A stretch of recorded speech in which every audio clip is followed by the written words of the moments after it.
حشمت جلال الدین خان بتاتا ہے کہ میں اسلام آباد میں منی ایکسچینج میں کام کرتا ہوں۔ چند دن پہلے میں اپنے دفتر کے باہر کھڑا تھا۔ ایک بھکاری لوگوں سے بھیک مانگتا ہوا مجھ تک پہنچا۔ میں رقم کے حساب کتاب میں مصروف تھا۔ وہ خیرات کا سوال کرنے لگا۔ مجھے اس کی آواز پریشان کر رہی تھی۔ میں اس کو مسلسل نظر انداز کرتا رہا، مگر وہ مسلسل سوال کرتا رہا، یہاں تک کہ میں نے اسے دھکا دیا۔ وہ زمین پر گرا اور بیٹھ کر رونے لگا۔ مجھے اس پر ترس آ گیا۔ میں نے اسے اٹھایا اور اس کے کپڑے جھاڑے، اس کی خیرات والی پوٹلی اٹھا کر اسے اپنے دفتر میں لے گیا۔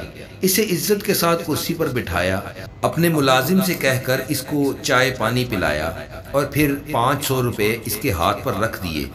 جب وہ میرے دروازے سے نکلنے لگا تو میرے دل میں نہ جانے کیا خیال آیا کہ میں نے اس سے پوچھ لیا کہ تم کو اتنی زور سے دھکا نہیں لگا تھا، پھر تم بیٹھ کر رونے کیوں لگے تھے؟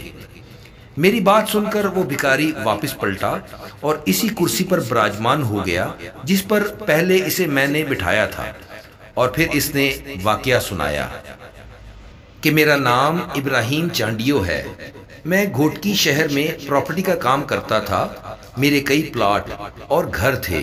اس کے علاوہ میں نے ذاتی مارکیٹ بنا رکھی تھی، جس کے اندر ایک دکان میں نے اپنا دفتر بنایا ہوا تھا۔ جس طرح آج میں بھیک مانگتا ہوں اور بھیک مانگتے ہوئے آج پہلی بار آپ سے ملا ہوں، اسی طرح ایک بار میں اپنے دفتر میں بیٹھا ہوا تھا۔ میرے دفتر میں ایک نوجوان خوبصورت لڑکی بھیک مانگنے کے لیے داخل ہوئی۔ میرے دفتر میں 2-3 اور لوگ بھی بیٹھے ہوئے تھے جنہوں نے میری ہی مارکیٹ میں دکانیں کرائے پر لے رکھی تھیں۔ اتنے لوگوں کے سامنے جب لڑکی نے بھیک کے لیے ہاتھ پھیلایا تو میں نے بھیک دینے سے پہلے لڑکی کے نازک اعضاء کو چھوا۔ لڑکی نے سخت رد عمل دیا اور مزاحمت کی تو میں نے بھیک دینے سے انکار کر دیا۔ وہ لڑکی رونے لگی اور آنسو بہاتے ہوئے ایک بار پھر میرے سامنے اپنا ہاتھ پھیلا دیا۔ میں نے اپنی شیطانی ہوس کو تسکین دینے کے لیے اس کو چھوا اور خیرات دے دی۔ وہ لڑکی میرے دفتر سے نکلی اور پھر میری ہی مارکیٹ میں بنی ہوئی دوسری دکانوں سے خیرات مانگنے لگی۔ میرے پاس جو دکاندار بیٹھے ہوئے تھے وہ بھی اٹھ کر اپنی اپنی دکانوں پر چلے گئے۔ اس کے بعد وہ لڑکی روز آنے لگی۔ میں اس کے ساتھ روز ایسی گندی حرکت کرنے لگا، یہاں تک کہ ایک بار میں نے اس کو کہا، اگر تم میری جسمانی ضرورت کو پورا کر دیا کرو تو میں تمہیں اتنی بھیک دے دیا کروں گا کہ تمہیں کسی اور سے مانگنے کی ضرورت نہیں پڑے گی۔ مگر لڑکی نے میری خواہش کو پورا کرنے سے انکار کر دیا، لیکن بھیک کے عوض اب بھی میں اس کے جسم کو چھونے کا موقع ہاتھ سے نہیں جانے دیتا تھا، بلکہ میں نے باقی دکانداروں کو بھی لڑکی کے ساتھ ایسی غلیظ حرکات کرنے پر اکسایا۔ میری دیکھا دیکھی اور میرے اکسانے پر باقی دکانداروں نے بھی لڑکی کے ساتھ ایسی حرکات کرنا شروع کر دی، اور اس عمل کے بدلے وہ اتنی بھیک دے دیتے کہ لڑکی میری مارکیٹ سے کافی رقم اکٹھا کر کے نکلتی، مگر اس کے عوض اسے جس اذیت کے جہنم سے گزرنا پڑتا، اس کی وجہ سے جب تک وہ مارکیٹ میں رہتی اس کے آنسو بہتے رہتے، مگر اس کے باوجود بھی وہ روزانہ میری مارکیٹ میں آتی اور بھیک مانگتی۔ مجھ سمیت کئی دکاندار لڑکی کے جسم کو حاصل کرنا چاہتے تھے، اس لیے سب نے لڑکی کی کھوج لگانا شروع کر دی اور جیسے تیسے کر کے لڑکی کا گھر ڈھونڈ لیا، اور اب لڑکی کی کمزوری یا کوئی ایسی مجبوری ڈھونڈ رہے تھے جس کی وجہ سے اس لڑکی کے جسم کو پا سکیں۔ ہم ابھی اس کی کمزوری ڈھونڈ ہی رہے تھے کہ ایک دن لڑکی مارکیٹ میں بھیک مانگنے آئی، اور اس دن وہ باہر سے ہی روتے ہوئے آئی، مگر مجھے اس کے آنسوؤں سے کوئی غرض نہیں تھی، کیونکہ یہ آنسو تو وہ روز ہی ہمارے سامنے بہاتی تھی۔ میں نے اپنا مطلب پورا کرنے کے بعد روزمرہ کے معمول کے مطابق اس کو بھیک دے دی۔ اس نے 50 روپے زیادہ کا تقاضا کیا تو میں نے 50 روپے کے بدلے اس کو زیادہ دیر تک چھونے کا مطالبہ کر دیا۔ لڑکی نے میری بات مان لی اور ہاتھ سے جہاں تک ممکن تھا میں نے اس مجبور لڑکی کا استحصال کر لیا اور اسے 50 روپے زیادہ بھی دے دیے۔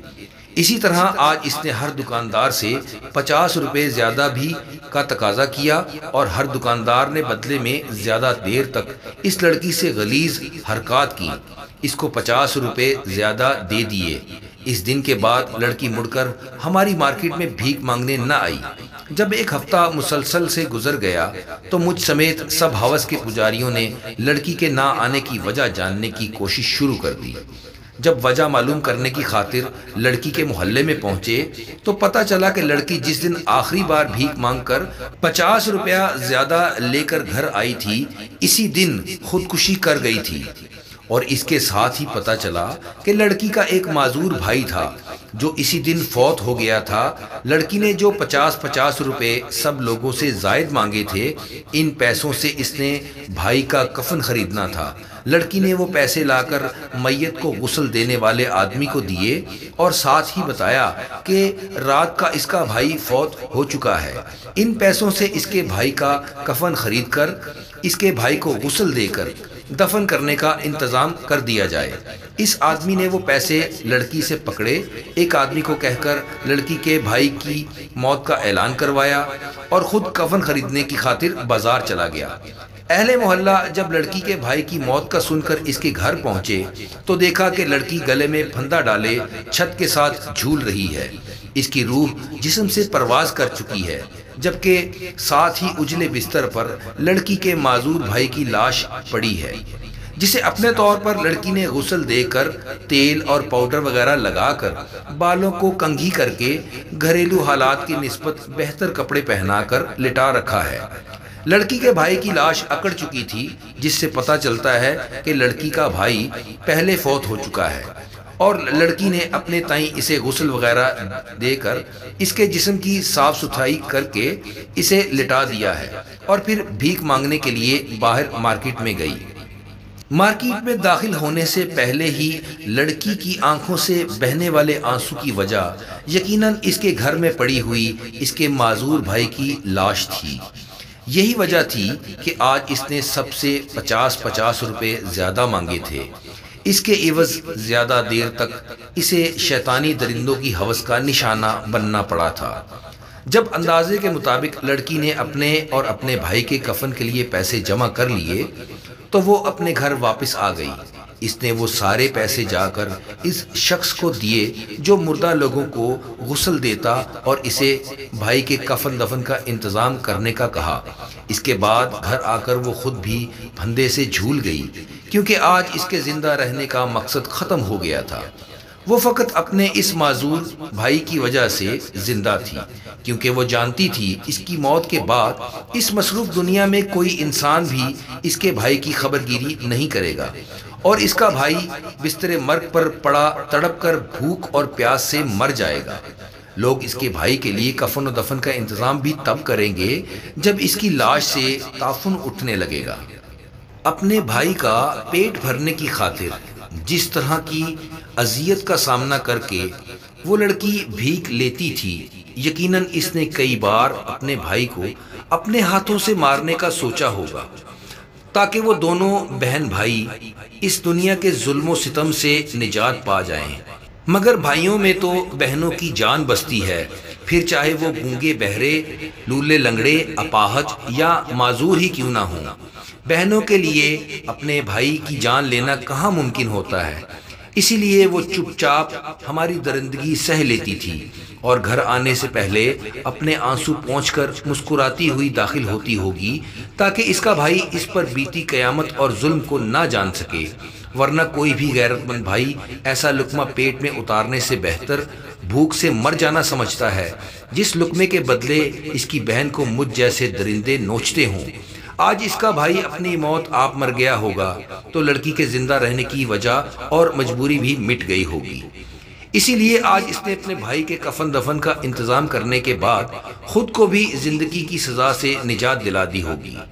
اس نے تو موت کو گلے لگا کر دنیا کے عذاب سے جان چھڑا لی، لیکن میرا زندگی کا عذاب شروع ہو گیا۔ میں جوا کھیلنے لگا اور جوئے میں اپنی ساری دولت ہار گیا، یا وہ دولت جو مجھے میرا اللہ عطا کرتا تھا اور میں اللہ کی راہ میں اللہ کی مخلوق پر خرچ تک نہیں کرتا، وہ دولت اپنے ہاتھوں سے میں نے ایک جواری کو دے دی۔